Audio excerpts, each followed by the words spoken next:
नमस्कार। नया रास्ता अध्याय 21।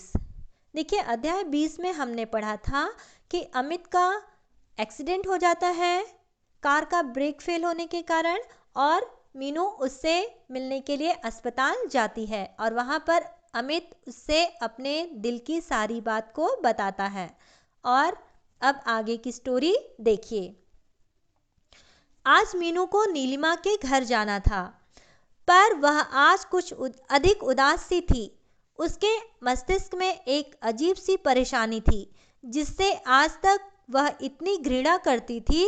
उसी के लिए आज इतनी परेशान क्यों, वह स्वयं ही कुछ नहीं समझ पा रही थी। हॉस्टल पहुंचने पर उसने अपना सब सामान एकत्रित करना प्रारंभ कर दिया। अब उसका यहाँ एक पल के लिए भी दिल नहीं लग रहा था। वह अपने सब सामान सहित मीरापुर के लिए चल दी। घर पहुंचने पर मीनू को देखकर सभी आश्चर्यचकित हो गए, क्योंकि मीनू का अगले दिन आने का प्रोग्राम था। सबने उसकी कुशल क्षेम पूछी और परीक्षा के बारे में भी पूछा। मीनू को उदास देखकर माँ ने पूछा, मीनू बेटी, तुम्हारे पेपर कैसे हुए? तो मीनू न जाने किन विचारों में खोई थी। माँ की इस बात को सुनकर चौंक कर बोली, हाँ माँ, पेपर बहुत ही अच्छे हुए हैं। तो बेटी, तुम इतनी उदास क्यों हो? क्या बात है, तबीयत तो ठीक है ना? ऐसा उसकी माँ ने पूछा। तो मीनू कहती है, हाँ माँ, मैं बिल्कुल ठीक हूँ, बस यूं ही थोड़ी सी थकान है। और यह बात सुनकर माँ को थोड़ी सी सांत्वना मिली और वह उसके लिए चाय बनाने चली गई।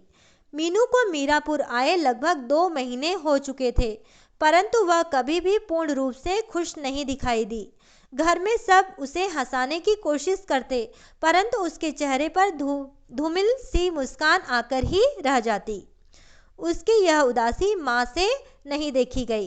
एक दिन उसने मीनू से पूछ ही लिया, मीनू, तुम्हारी 2 महीने की छुट्टियां निकल गई, परंतु तुम किसी दिन भी प्रसन्न नहीं दिखाई पड़ी। ऐसी क्या बात है जो तुम इतनी परेशान नजर आ रही हो? तो मीनू कहती है, कुछ नहीं माँ। ऐसा कहकर मीनू ने माँ की बात को टालने की कोशिश की। तो माँ ने उसे समझाते हुए कहा, देखो मीनू बेटी, तुम अपनी परेशानी मुझे नहीं बताओगी तो फिर किसे बताओगी? एक माँ होने के साथ साथ बच्चों की मित्र भी होती है। इस समय मुझे अपनी मित्र समझकर अपनी परेशानी बताओ। हो सकता है बेटी, तुम्हारी परेशानी में मैं तुम्हारी कुछ मदद कर सकूं। तो माँ के इस मित्रतापूर्ण व्यवहार से मीनू को महसूस हुआ कि माँ सिर्फ माँ ही नहीं, वरन उसकी मित्र भी है। अभी वे दोनों बातें ही कर रही थी कि इतने में पिताजी ने कमरे में प्रवेश किया। वे भी मीनू के पास आकर बैठ गए। बातों बातों में पिताजी ने मीनू से पूछा, मीनू, अब तो तुम्हारी पढ़ाई भी समाप्त हो गई है, अब तुम्हारा शादी के बारे में क्या विचार है?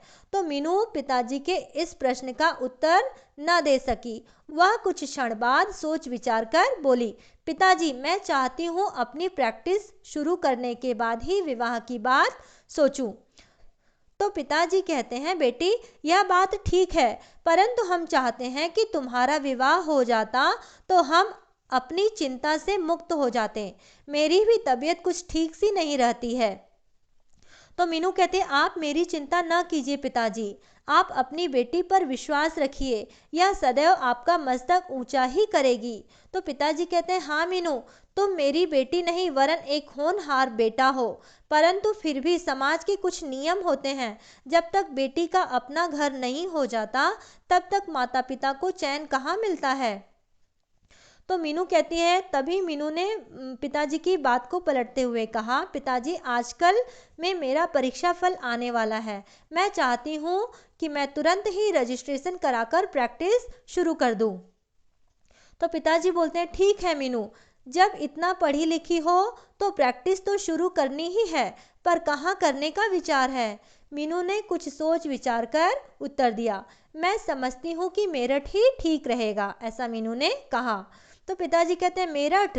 तुम्हारी मेरठ की इच्छा है तो मेरठ में ही प्रैक्टिस शुरू कर लेना, तुम्हारी खुशी में ही हमारी भी खुशी है। और यह कहकर पिताजी वहां से चले गए।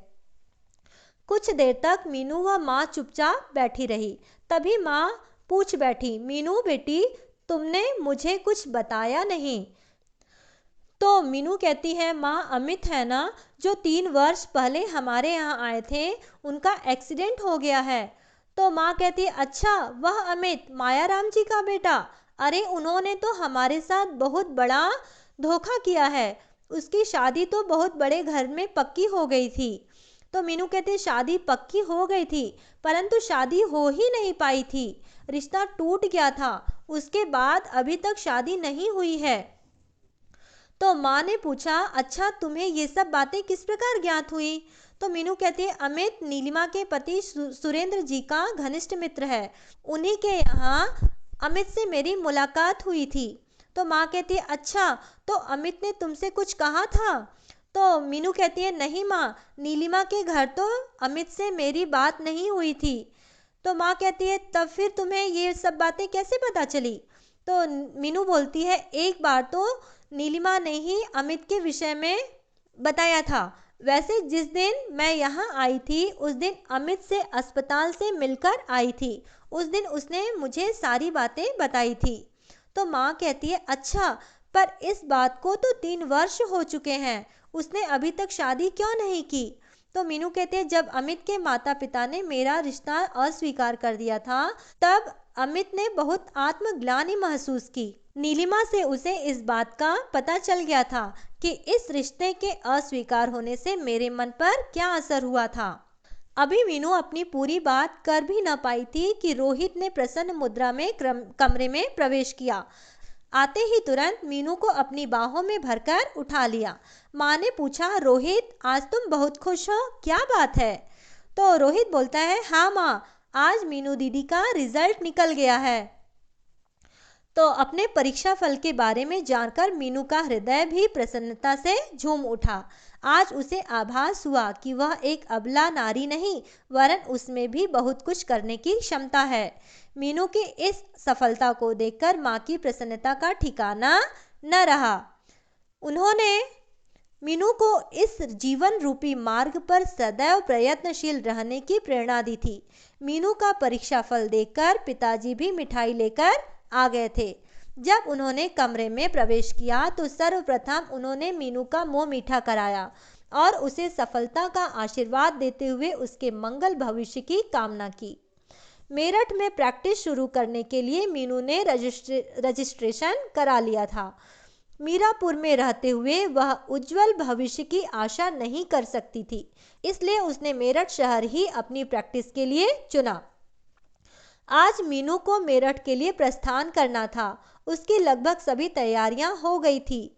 जब मीनू पहली बार पढ़ने के लिए मेरठ गई थी तब उसे केवल अपने कपड़े व आवश्यक सामान ही ले जाना पड़ा था, परंतु आज तो उसे घर गृहस्थी का भी सामान ले जाना पड़ रहा था। अभी तक तो मीनू मेरठ के हॉस्टल में ही रहती थी। खाने पीने व रहने की भी सुविधाएं रहती थी वहाँ पे, परंतु अब उसे अलग से छोटा सा कमरा लेकर के घर बसाकर रहना था। पिताजी ने नीलिमा के पति को पत्र लिखकर एक कमरे का इंतजाम करा लिया था। मीनू को अब उसी कमरे में जाकर अपना छोटा सा घर बसाना था। माँ को इस बात की चिंता थी कि न जाने मीनू को कैसी पड़ोसी मिलेगी।